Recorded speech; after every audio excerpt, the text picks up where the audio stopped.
listening to Our Stories, the Australian Army on Operations podcast.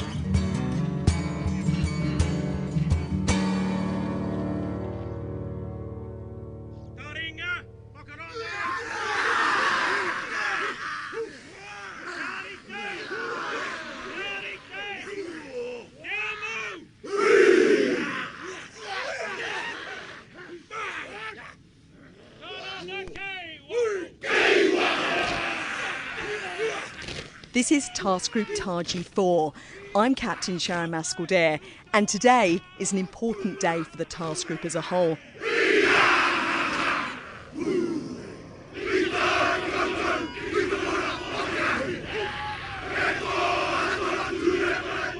As you can hear just behind me here, we've heard a traditional Haka performed by the New Zealanders, who are now fully integrated into the task group alongside the Australians. As you see them here side by side, it's obvious that they're very much a combined force. Task Group Taji 4's mission is to train Iraqi security forces to defeat Daesh as part of an international effort, and that international flavour is very apparent here today. So to find out more about New Zealand's contribution to the mission, and also to find out more about today's Haka, I caught up with one of the senior officers in the task group from New Zealand. He's also the Chief of Staff in the headquarters. The Haka that we just performed as the New Zealand contingent is called NZDF 2. It's an abbreviation of the New Zealand Army Haka, and it talks about the ground, firstly, that the New Zealand soldiers fought on in the times of war, overcoming the odds to succeed. It brings us together as well, because the New Zealand contingent's made up of people from different areas of the NZDF, not just Army. But for this land-based mission, we brought them together under the tribe of the New Zealand Army, which is Ngāti Tūmaitaonga, and gave them an opportunity to be the one organisation and to challenge the Australian Defence Force to accept us. It was quite an incredible experience for all of us standing there and witnessing the Haka, seeing just the sheer energy, display of aggression. For you, leading a culturally significant display such as that, what goes through your mind?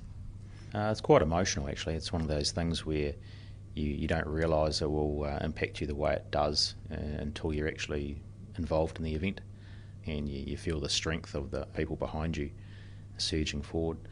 A large part of it is drawing on the strength of your ancestors, and that's a large part of the Maori culture, is that you're far more than just the person that you are standing there. You're a culmination of your ancestors' strength and pride, and the Maori word is mana.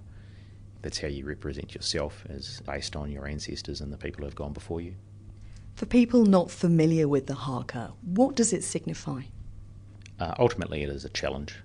Back when it was first used by the Maori people, it was used as a challenge to their enemy, and also used as an opportunity for that fighting force to basically prepare themselves prior to battle.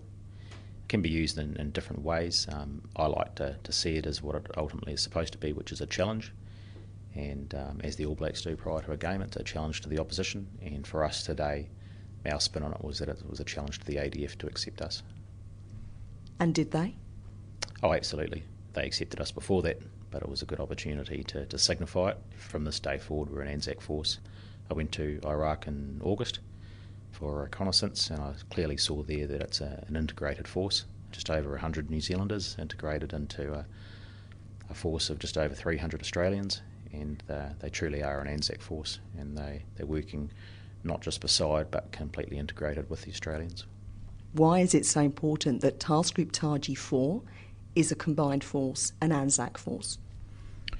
I think looking forward, that's really where our strength lies as an Australasian organisation, particularly from the New Zealand Defence Force's perspective. There's only so much that we can do by ourselves, and we realise the strengths of combining with an organisation such as the ADF. And I really think that there's an opportunity to develop our individuals, and I said that to our contingent prior to getting here. I said it would be easy for me personally to come over here and have a company plus of New Zealanders, to conduct a training role, to be the senior national officer and just look after those 100 New Zealanders and look out for their best interests. That would be easy. What's far more difficult is to integrate with another organisation, have another role as a chief of staff, and I think professionally that's going to develop us and personally develop us far more going forward, not to mention all the ongoing connections that we'll have with our compatriots over the next sort of 15 to 20 years. So how do you achieve that integration, given that it is a combined force? It does draw on Australians and New Zealanders. How do you achieve the integration that's required for a mission such as this? I think a big part of it is mutual respect and realising that everybody brings different strengths to the party. I'd like to think that the New Zealanders bring a specific training ability that perhaps not everybody has.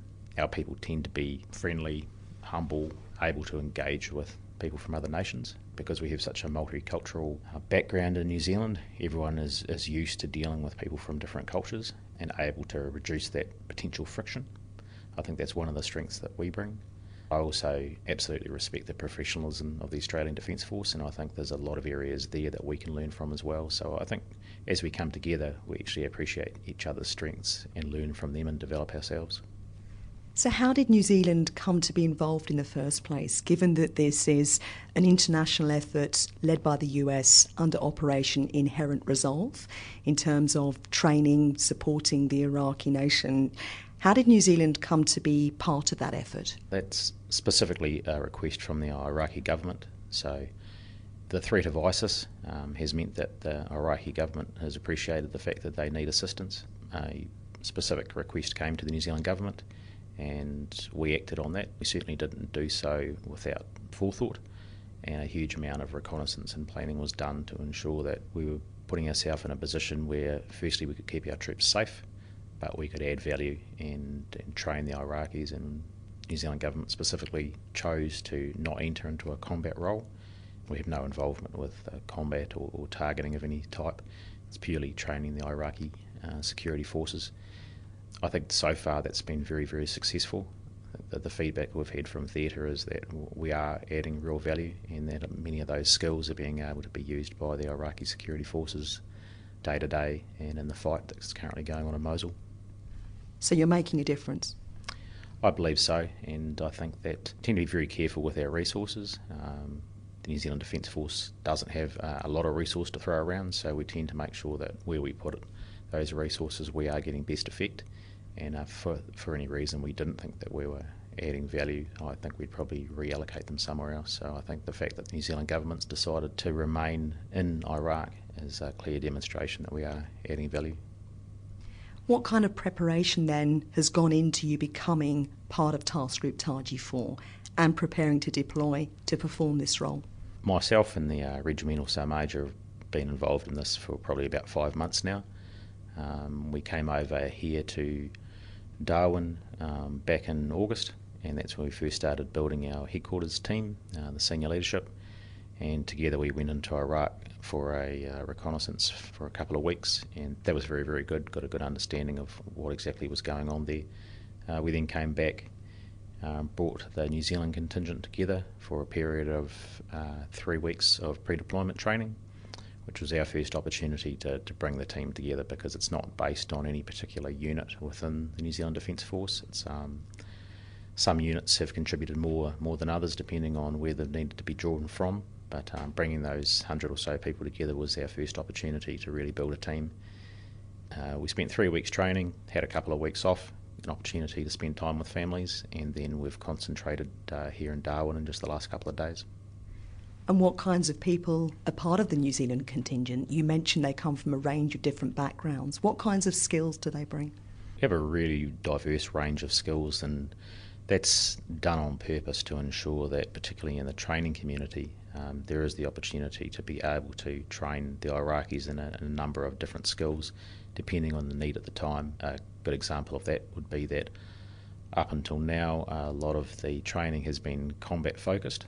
However, we've just recently been informed that the Iraqis are very interested in getting some more medical training, and so therefore we'll be switching our focus in some areas to medical training, and therefore we fall back on the fact that we've got medically trained people, both in our training community and in our supporting enablers, in order to be able to switch to that task. As well as the people who are conducting the training, we've got a number of people who are supporting us from logistics, supply, driving, maintenance, and then into things like communications, engineers. The best way I like to sort of explain to people outside of a military environment is that in order for a military to operate overseas, they need pretty much everything that you need within a civilian world. They need to replicate that in that deployed theatre. And so therefore, anything that you can think of that you need on day to day, you're probably going to find over there, whether it's a chef or a lawyer or someone to repair your vehicle. In terms of your own preparation, what have you had to do to get to this point? For me, there's a number of pre-deployment boxes that I need to tick to ensure that I'm just as capable as the next person of firing a rifle or moving with a load on. Luckily, I was relatively well prepared prior to being warned out, which is always good. And so for me, my focus from a personal perspective is obviously getting my family in a good state for me to deploy, and then starting to think about the team, starting to think about what I need to prepare in my two roles. First is the Senior National Officer, which means looking after the New Zealanders' interests and reporting back to New Zealand so that they're informed as to what's going on. And then in my role as Chief of Staff, which is a completely different focus, and I suppose the best way to describe my job is to have my fingers in all the pies and to be herding a large range of cats. The end state for me really is ensuring that everybody's pulling in the same direction to achieve best effect. You mentioned your family. How important has it been for the New Zealand contingent to have the support of their families? It's an absolute game breaker, and I tried to explain a lot of that to the families before I left. The regimental Samatua and I travelled around New Zealand to 3 or 4 locations and spoke to the families in order to give them an understanding of where we were going, what we were doing. A huge part of that was lowering their anxiety levels and giving them an understanding of the real risk as opposed to the perceived risk. And I kept emphasising to them that regardless of how their loved ones might react, it really matters the support that they get. You know, they might have a 19, 20-year-old son who's pretending that he doesn't really care too much, but when he gets that package in the mail or that letter, it has a huge impact on him. I even found that during the reconnaissance. I went over there and there was a large banner on the wall where all the New Zealand families had left messages and signed this large canvas for the New Zealand troops. And I mean, I didn't even know these people, but it still brings a tear to your eye just sort of reading some of the messages and seeing all their love and support from home. What's your message to them then, to those families, given the fact they're not going to see their loved ones for a few months?